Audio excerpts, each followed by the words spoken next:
All right, just a quick review of squares and square roots, because a lot of you are having trouble remembering these, but I want to cut in half the amount of things you have to remember. So, for example, here's the number 1, okay?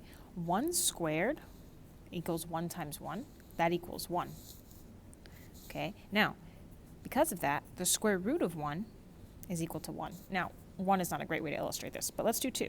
Here's 2 squared. 2 squared means 2 times 2. That's 4, okay? Now, because 2 times 2 is 4, if I want the square root of 4, that equals 2, okay? So these two pieces of information are not things that you have to memorize separately. Once you know that 2 times 2 is 4, you know that 2 squared is 4 and that the square root of 4 is 2, right? Once you know this one piece of information, you are able to do these two different things, okay? 3 squared means 3 times 3, that's 9. So the square root of 9 is 3, because 3 times 3 is 9.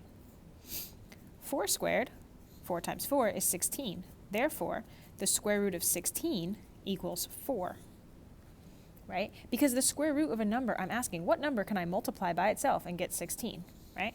So I'm going to go ahead and finish writing these, and you can decide if you want to. You don't have to copy all of these if you don't find it helpful.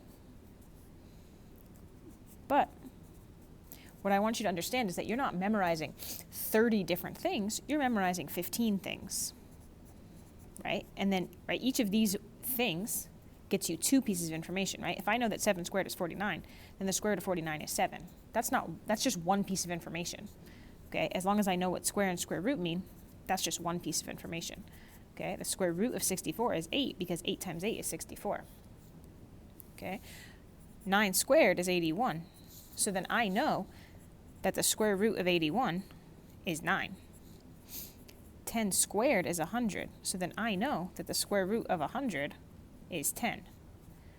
11 squared is 121. So therefore, I know that the square root of 121 is 11.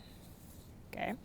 So notice, yes, you do have to memorize things. But you don't have to memorize 30 things. You have to memorize 15 things. And then, right, then you just know, oh, the opposite, right? If I know that 12 squared is 144, then I know that the square root of 144 is 12. 3 more, and that's it, okay? So if I know 13 squared is 169, then the square root of 169 is 13.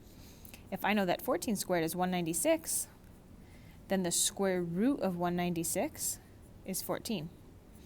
If I know that 15 squared is 225, then the square root of 225 is 15. Okay, so this is what you need to know for quiz 4.1.